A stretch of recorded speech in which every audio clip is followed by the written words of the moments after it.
Bismillahirrahmanirrahim. Assalamualaikum warahmatullahi wabarakatuh. Teman-teman yang dirahmati Allah Subhanahu wa taala, ada satu kisah yang luar biasa. Kisah ketika malaikat Jibril menangis. Teman-teman pernah dengar malaikat Jibril menangis? Padahal kita tahu malaikat Jibril itu kata Allah syadidul quwa, malaikat yang keras, yang kuat, yang ditakuti oleh malaikat yang lain, dzu mirratin, malaikat yang sangat wibawa, malaikat yang sangat agung, yang kalau beliau mengepakkan sayapnya, satu sayapnya itu bisa menutupi langit dan bumi. Dia memiliki 600 sayap, satu sayapnya aja bisa menutupi langit dan bumi, bisa menutupi cahaya matahari, satu sayap Jibril. Tapi malaikat sebesar ini ternyata pernah menangis. Satu hari Nabi mendapati Jibril sedang menangis, duduk di sebuah tempat, kemudian dia menangis. Air matanya membasahi wajahnya. Kemudian Nabi bertanya kepada Jibril, "Wahai Jibril, ma yubki? Kenapa engkau menangis?" Jibril kemudian menoleh ke arah Nabi dan mengatakan, "Ya Rasulullah, bagaimana saya tidak menangis? Sejak saya melihat neraka Allah, air mata saya selalu mengalir karena takut kepada Allah Subhanahu wa taala." Takut kepada Allah Subhanahu wa taala, takut akan azab api neraka. Sampai malaikat Jibril aja takut diazab api neraka. Semua kita berdoa dan berharap kepada Allah Subhanahu wa taala supaya termasuk di antara orang yang dijamin masuk surga dan dijamin terbebas dari api neraka. Karena jaminan Allah Subhanahu wa taala itu adalah jaminan yang paling kuat. Bahkan Allah Subhanahu wa taala menyebutnya di dalam Al-Quran dengan istilah urwatul wusqa, tali yang tidak mungkin terputus. Arti tali di sini adalah jaminan atau janji Allah Subhanahu wa taala. Sehingga siapapun yang mendapatkan jaminan utaqa'u minan nar, terbebas dari api neraka, berarti dia termasuk orang yang sangat beruntung. Gak ada yang lebih beruntung daripada itu. Karena ketika dijamin terbebas dari api neraka, berarti dia terjamin masuk surga. Soalnya di akhirat gak ada tempat kecuali dua, kalau nggak surga berarti neraka. Sehingga siapapun yang terbebas dari api neraka berarti tempatnya di surga. Atau sebaliknya, siapapun yang tertolak dari surga dan tidak mencium aroma surga berarti dia tempatnya di neraka. Siapa orang yang dijamin terbebas dari api neraka menurut Al-Quran dan hadis? Banyak. Orang yang pertama kalau kita baca di dalam hadis adalah orang yang melaksanakan sholat subuh berjamaah. Kalau kondisinya sekarang harus social distancing, maka sholat subuh berjamaah kalau nggak bisa dilakukan di masjid, berarti melakukannya di rumah bersama dengan keluarga tepat waktu. Nabi SAW bersabda, siapa yang melakukan sholat subuh berjamaah di masjid, fahuwa fi zimmatillah, dia berada dalam jaminan Allah. Allah yang menjamin dia di dunia dan di akhirat. Sehingga sholat subuh berjamaah tepat waktu yang mungkin sedikit agak membuat kita harus bersusah payah, tapi ternyata balasan di sisi Allah jauh lebih besar. Sehingga kesusah payahan kita bangun subuh, kemudian berwudu dalam keadaan dingin, masih menahan ngantuk, itu akan terasa sangat murah dibandingkan dengan balasan yang Allah berikan kepada orang yang melakukannya. Maka dari itu, setiap malam sebelum kita tidur, coba teman-teman ingat-ingat kembali janji Nabi SAW tentang sholat subuh berjamaah. Sehingga sebelum tidur kita udah berazam, kita berniat yang kuat, ya Allah besok saya pengen dapat jaminanmu. Sehingga kalau saya besok dalam 24 jam meninggal dunia, berarti Allah menjamin dia terbebas dari api neraka. Itu keren banget, terbebas dari api neraka, terbebas dari sulitnya hisab, terbebas dari tergelincir di sirat, terbebas dari panasnya padang mahsyar, terbebas dari azab kubur, terbebas dari su'ul khatimah. Semua yang buruk-buruk akan Allah jamin dia terbebas darinya. Dan jaminan Allah itu nggak hanya berlaku di akhirat, tapi juga berlaku di dunia. Artinya dia terbebas dari sifat munafik, dia terbebas dari kekufuran, dia terbebas dari musibah-musibah yang menimpanya hari itu. Sehingga siapapun yang pengen dapat jaminan fahuwa fi zimmatillah, dijamin, dilindungi oleh Allah Subhanahu wa taala, dan yang paling besar adalah dijamin dan dilindungi terbebas dari api neraka, maka sholat subuhlah berjamaah. Walaupun agak berat, Mungkin kita ngerasa subuh berjamaah itu sesuatu yang luar biasa, berat banget, males banget, susah buka mata, dingin-dingin harus ke masjid.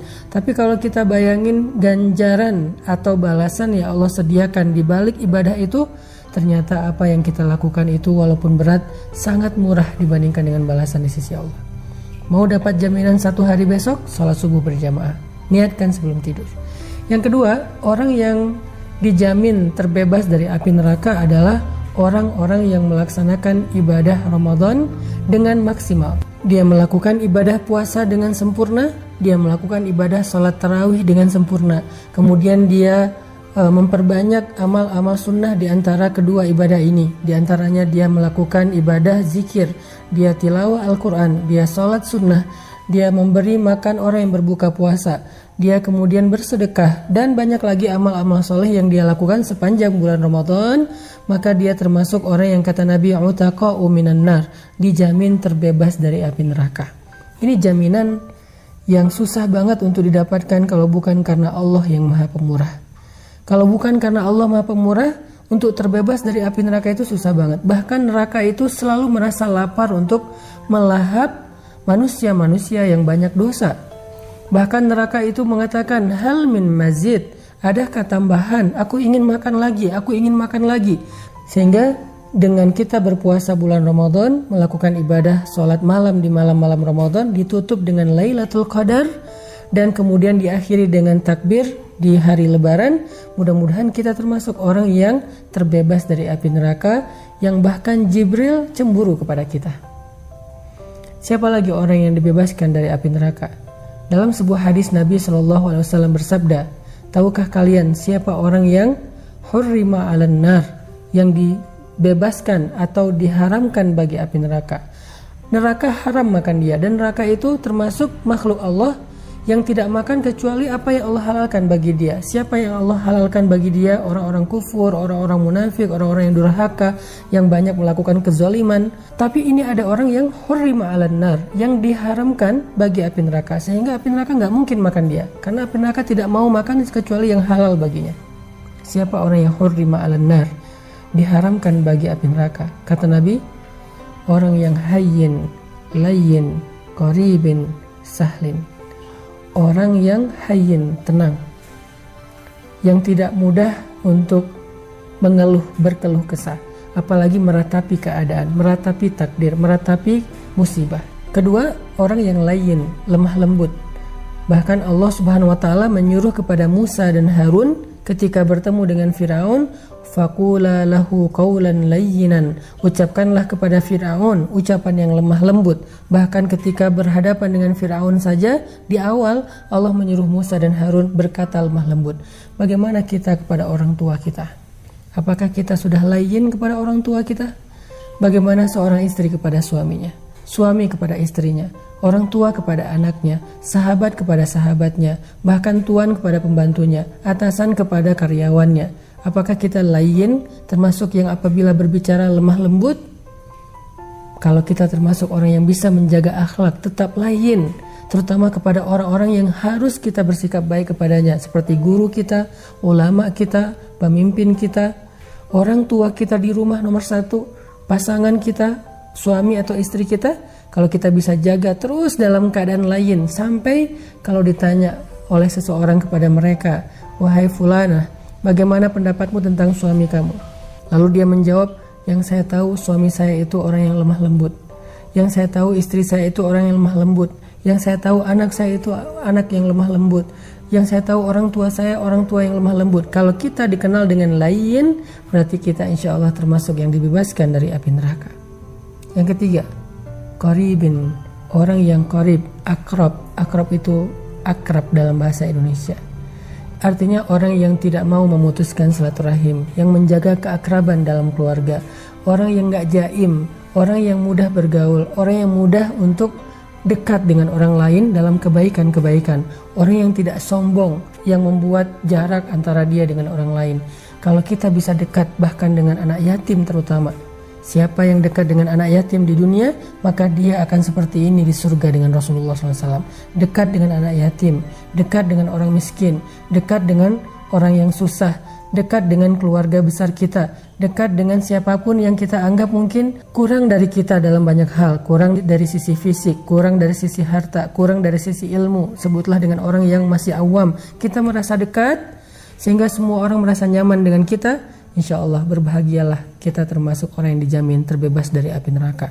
Dan yang keempat, orang yang sahlin, orang yang memudahkan urusan orang lain. Jangan terlalu ribet, jangan terlalu birokratif, jangan terlalu kaku. Apalagi ketika kita bergaul dengan sesama muslim.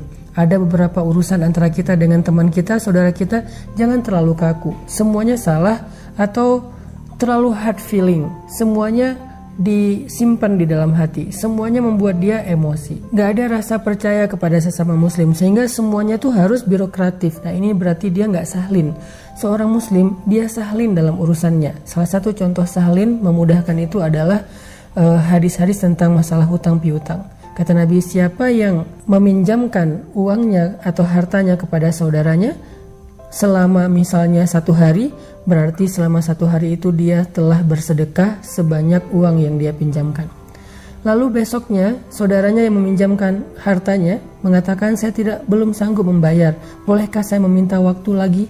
Lalu dia memberikan waktu tambahan 1 hari, maka dia sudah bersedekah sebesar 2 kali lipat dari harta yang dia pinjamkan, dan seterusnya dan seterusnya.